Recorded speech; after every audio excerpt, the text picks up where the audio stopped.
The sixth, and of creation last, arose with evening harps and matin, when God said, "Let the earth bring forth soul living in her kind, cattle and creeping things, and beast of the earth, each in their kind."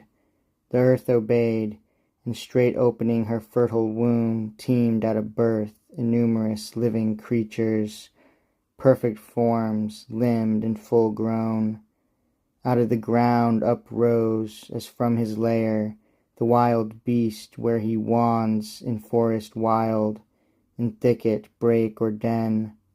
Among the trees in pairs they rose, they walked, the cattle in the fields and meadows green, those rare and solitary, these in flocks, pasturing at once, and in broad herds upsprung.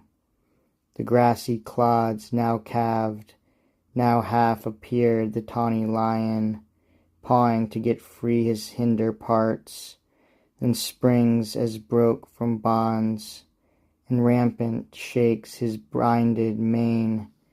The ounce, the libbard, and the tiger, as the mole rising, the crumbled earth above them threw in hillocks.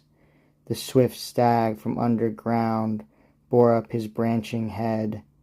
Scarce from his mould behemoth, biggest born of earth, upheaved his vastness, fleeced the flocks, and bleeding rose as plants, ambiguous between sea and land, the river horse and scaly crocodile. At once came forth whatever creeps the ground, insect or worm, those waved their limber fans for wings, in smallest lineaments exact, in all the liveries decked of summer's pride, with spots of gold and purple, azure and green. These as a line their long dimension drew, streaking the ground with sinuous trace, not all minims of nature, some of serpent kind, wondrous in length and corpulence, involved their snaky folds and added wings.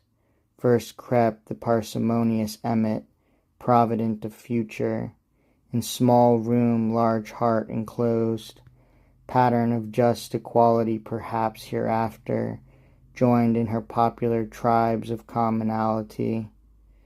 Swarming next appeared the female bee that feeds her husband drone deliciously, and builds her waxen cells with honey stored. The rest are numberless, and thou their natures knowest, and gavest them names, needless to thee repeated. Nor unknown the serpent, subtlest beast of all the field, of huge extent sometimes, with brazen eyes and hairy mane terrific, though to thee not noxious, but obedient at thy call.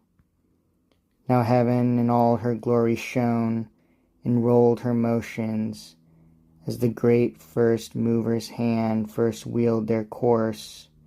Earth in her rich attire, consummate, lovely, smiled.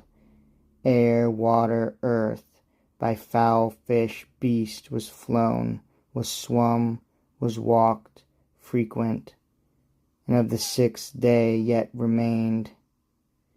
There wanted yet the master work, the end of all yet done, a creature who, not prone in brute as other creatures, but endued with sanctity of reason, might erect his stature, and upright with front serene govern the rest, self-knowing, and from thence magnanimous to correspond with heaven, but grateful to acknowledge whence his good descends, thither with heart and voice and eyes directed in devotion, to adore and worship God supreme, who made him chief of all his works. Therefore the omnipotent eternal Father, for where is not he present, thus to his Son audibly spake.